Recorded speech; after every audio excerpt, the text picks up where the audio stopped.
Welcome to On Deck with the Ketts, the official show of the Cotuit Kettleers, taking you through everything happening around Lowell Park and all throughout the village. Now here's your Cotuit media team for this episode of On Deck with the Ketts. Welcome back to On Deck with the Ketts. I'm Joe Pratt alongside Tyler Danburg and Lily Butler as we are bringing you the second podcast segment of this offseason. And Tyler, we're going to start with you. How are you doing today? Doing great, Joe. Happy to be back with you all and excited to talk some more Kettleers. And now making her debut of On Deck with the Ketts. Hello, Lily Butler. Yes. How are you today? I am great. I am so excited for the season and just happy to be here. All right, awesome. And joining us today is former Kettleers pitcher Harrison Cohen. Harrison recently signed a minor league deal with the New York Yankees after making 3 separate trips to Cotuit for the 2019 playoffs, and then again in the 2021 and 2022 seasons. And the right-hander just recently finished up his 4th year at George Washington University this past spring. Welcome, Harrison. Thanks for having me. All right, and we're going to get right into it here. And I guess I'm just going to lead off here with Harrison. Sign that deal with the Yankees. What have you been up to this offseason, and how has it been so far in the organization? I mean, it's been great. It's been a dream come true. You know, I'm from Long Island, New York, grew up a Yankee fan, so definitely was pretty surreal. It still is. But since Cotuit, came down to Tampa, trained, and then went through the end of camp in the summer, went through instructs, and then started training voluntarily in Tampa for the off season. So I'm just living down here now. I have a couple of roommates, and there's a handful of guys that are still training at the facility, big leaguers, minor leaguers, etc. So it's just good to, kind of continue getting work in all throughout the off season. Harrison, as you continue your career rising up through the professional ranks, looking back at your time with the Kettleers, you spent over 3 years with the team. What's one moment that sticks out for you? Championship. It's cliche, but as funny as it is, that was the first experience, and that was the shortest experience I had, but it's also the most memorable because it's a championship and it's something that you never forget. And when you look back at that roster and seeing, who I had the fortune of playing with, it's really special to look back at that. But, outside of the championship, to give a kind of a little bit of a better example, I guess the memory that'll stick with me was, I made the last start for me of what would be my Cape career in Hyannis in the playoffs this past year. Just everything down to it, everything down to even my dialogue with Coach Roberts. There was a point in the game where it was a close game and we were getting into maybe a little bit of trouble, a little sticky situation, and I remember just looking into the dugout and kind of Coach Roberts and I like making eye contact, and I'm like, no, like I'm staying in this game. And so it's just 3 years of experience and 3 years of learning from Coach Roberts kind of culminated in that moment, I would say, and that game. And that's something that I'll always take with me. So I would say the championship above all else, but that was like the culmination of my Cape career. Was definitely something that'll stay with me. Yeah, Harrison, that game, you pitched 6 innings, 5 hits, no runs, no walks, and 5 strikeouts the first game 3 against Hyannis. So pretty special moment, obviously. Was there anything leading up to that game that gave you the feeling it was going to be a special one and a different one? No. I prepared for that start like I did every other. Kind of following, the whole summer I had a goal, and that was to, do my best to, from a personal standpoint, try to make the jump into the professional setting. and also to do the very best I could every single time I took the mound to try to get Cotuit a win and try to kind of help us along the path of hopefully getting another championship. So for me, I approached every start the same way. The only thing I would say that was added to it was kind of after the draft, there was a little bit of a more of a fire in my stomach, I'd say. I really wanted to go out and show and prove myself even more than I thought I could every start. So I would say added motivation definitely helped out, but I didn't change any preparation. I didn't do anything think like, oh, this is going to be the start or this is going to be the start. It was just kind of head down, just keep going, getting after it, and just keep trying to prove people wrong, keep trying to just continue playing my game and do what I do best. And now, Harrison, you spoke to it a little bit, but all the changes that were going on with you personally in your career throughout that summer when it came to, talking about transferring schools and everything involving the draft, and you had all this added pressure on the outside, did that ever get to you? And if it did, what sort of things did you do to kind of help cope with everything that was going on outside of the field?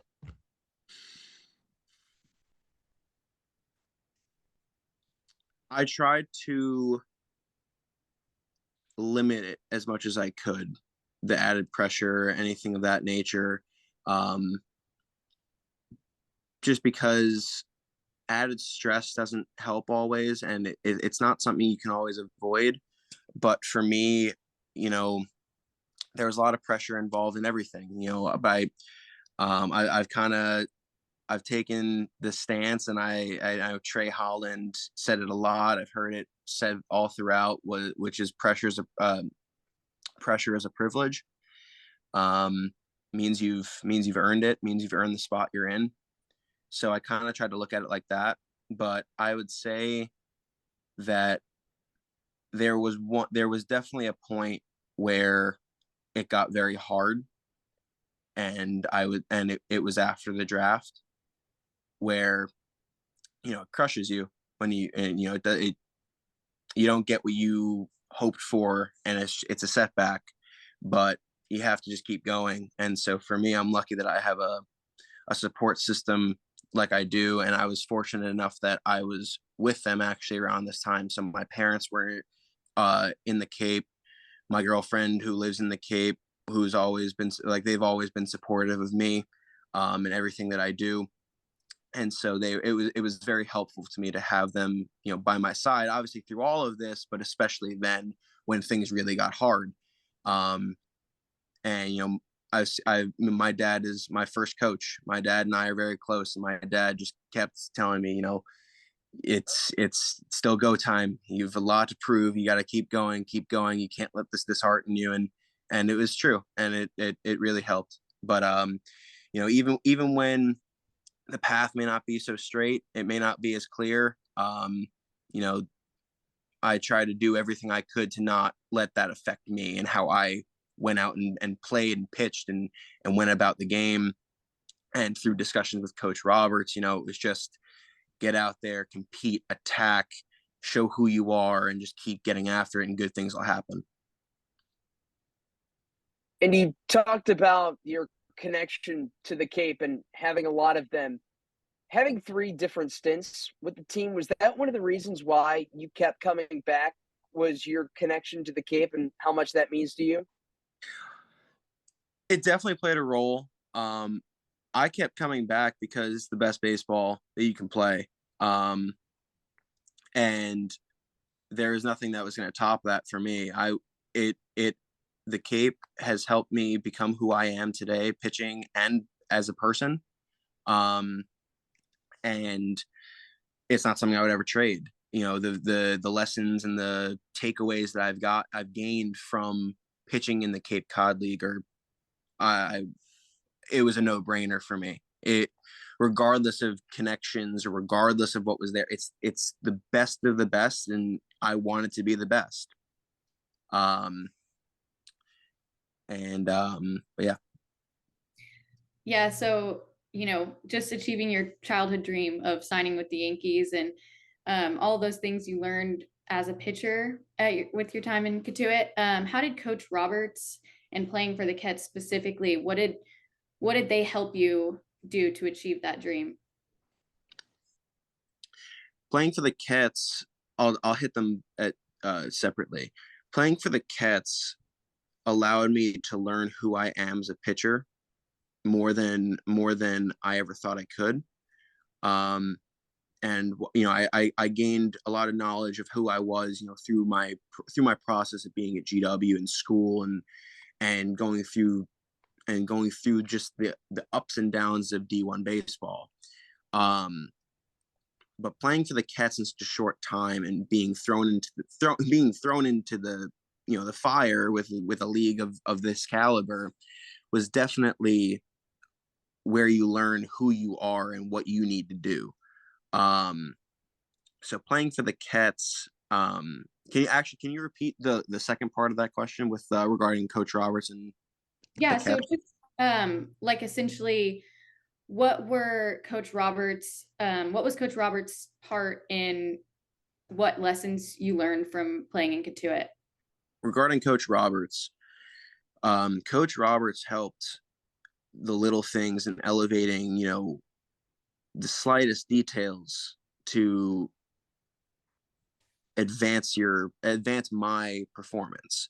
It's the little conversations. I remember in 2021, I came to Cotuit, and frankly, I wasn't very good. I came. I had an okay spring. I had an okay spring. I underperformed, and I got to Cotuit in 2021. I had 2 starts, and they went very poorly. Both had very different reasons why they went poorly. One was command, and one was just getting hit and just getting shelled. And both were actually against Orleans. But following my second start, Coach Roberts and I spoke, and he said, look, we got to work. And so that's what we did. We went out to the bullpen every other day, worked on the basics, worked on how I finished on the mound, how I threw, how my delivery was. We got it in sync. We got so many minor details fixed. And without, it's such minor coaching and such minor tutoring, but it ended up helping. And all of my pitches were better as a result. And so I ended up transitioning from a starter to a reliever for that summer, and it went really well. I took the lessons that I learned and took it back to school with me. And then this year I had a much better year personally and just in general. And then transitioning back into the Cape again for 2022 was a whole different scenario. And to go through that, the growth and the development, to go through that with Coach Roberts year in and year out, when you really don't have a whole lot of time to spend with the team itself, and you have only an X amount of starts to do it in only about 2 months, it's special. So Coach Roberts has had an incredible impact on my career, and who I am as a person, as a player. And I'm eternally grateful to him for that. And Harrison, you also mentioned that coming to the Cape League and coming to Cotuit, you really find out who you are and what you need to work on. That's what you said. And I'm wondering, when you got to the Cape, what was it that you found out about yourself and what you really needed to work on to really kind of step up your game? In 2021, it was be able to have the right misses, throw the right pitches in the right situations, and just overall better stuff. I came with I had a fastball that, my fastball was hard, but I couldn't locate it where I wanted to. So it got hit. I had a slider that was mediocre. And so just even the tweaks that Coach Roberts and I would work on with my delivery, it fixed it. My location would slowly get better on everything. And it allowed me to really hone in on what I needed to do on the mound.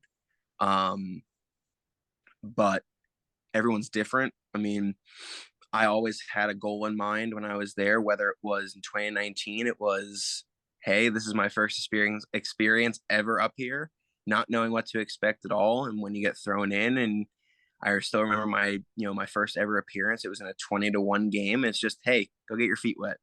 But you prove to yourself you can do it. And then you do it again. And then 2021, I came back and I knew I had stuff to work on, and I did. And Coach Roberts and I really, and Coach Schreiner, and all of us just working on what I needed to do better. And then come into the summer off of a good spring, I still have stuff to learn. I still had, I wanted to utilize my changeup more. I wanted to go deep into outings and limit free bases, and I was able to do that to the best of my ability. So I'm always looking to learn. I'm always looking to continue developing. I never think that I never think that I have it all. I have it all figured out. There's always something that you can do better. So if you had to describe now Harrison Cohen, the pitcher, how would you do it? I'm a high energy, high focus, high competitiveness, right-handed pitcher who does not care who gets in the box.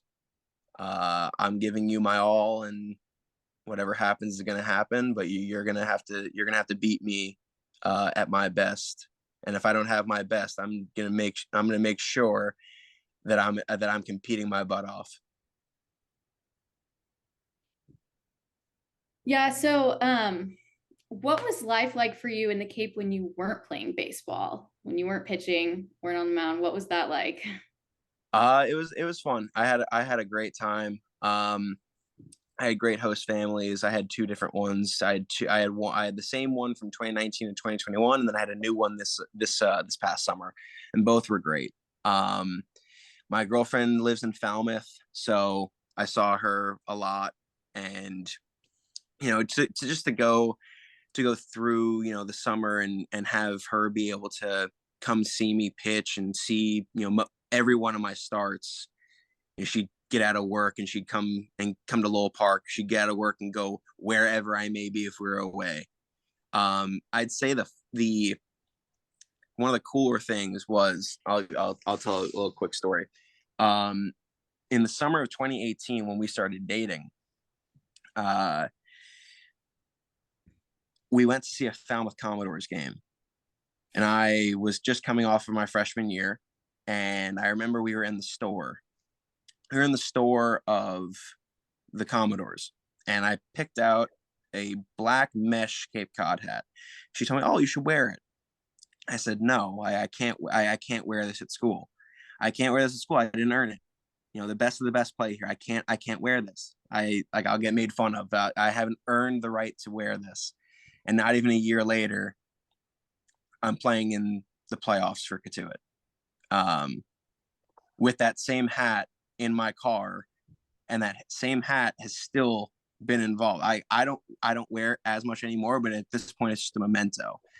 And to go through kind of my whole experience and my whole career so far, and the whole time being able in the summer to pitch in front of her family and my family and her, has been amazing. So I'd say that in terms of off the field, the friendships and the relationships that I've developed and made with the people in the community and everybody around the team, everybody involved with the team, have been fantastic. But if there's one thing I would say that sticks out, it's that I was able to do it with, my significant other. And well, about 4 years after that, I'm guessing this past summer in 2022, you got a contract offer from the New York Yankees. You earned yourself a different kind of cap. This one with quite a bit more meaning. I don't got to tell you that, but how did that feel? And obviously, a lot of us have seen that video of you receiving the call over the summer and you becoming a part of that organization. What was that feeling like, just kind of finally receiving that call? There's not enough words to describe it. it was a funny situation. So I went out to Fire Island.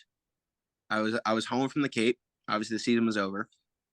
I went out to Fire Island in Long Island to spend time with my aunt, my uncle, and my cousins. And my girlfriend was with me as well. And I remember Coach Roberts sending me a text in the morning saying, "Hey, Yankees might reach out to you." I was like, "Oh, okay." At that point, I didn't know what to expect, but I was like, "Oh, that's awesome." But it wasn't something where I was like, "This is gonna happen." So we're going out. We went to Fire Island. We're in the pool, and I get out. I check my phone, and I have a missed call from Coach Roberts, a missed text, and a missed call from a number that I don't have. And I'm like, "What did I just miss? I was in the pool for 15 minutes. What did I miss?" And I look at my phone, and it's a Tampa number, and I have a missed text from Coach Roberts saying, "Hey, the Yankees called you." And the video that I assume that you're referring to was actually taken by my girlfriend Casey.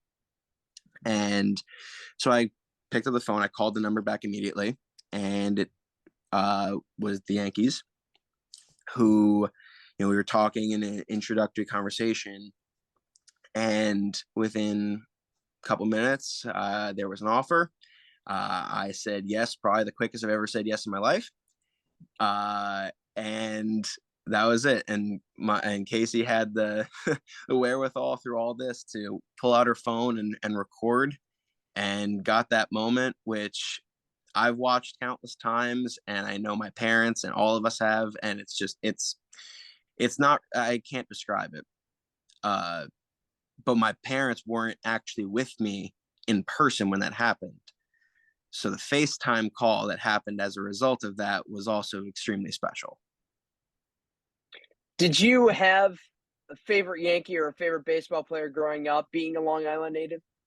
I grew up idolizing Jorge Posada.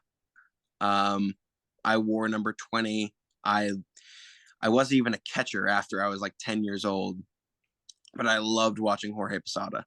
And so I would say I grew up, my whole family are huge Yankee fans. I grew up watching all the games, everything, always rooting for them, always having gear, always having, Yankee hat, Yankee shirt. And it made it all the more special when you look in the closet and you see, oh, there's the Yankee jersey I had when I was 8 years old. And it's just, you look at the logo a different way, but it's always it's the same logo. And it's all the more special to me, that I'm able to wear it and represent it now. And that's pretty cool. That Jorge Posada, that's very interesting, Paul. The other side of the battery, and now you're on the mound instead of behind the plate. But that's pretty cool. Yeah, and for you, Harrison, where you're at right now, what are the next few months for you looking like going forward, and when are you going to actually start playing baseball again in a live game?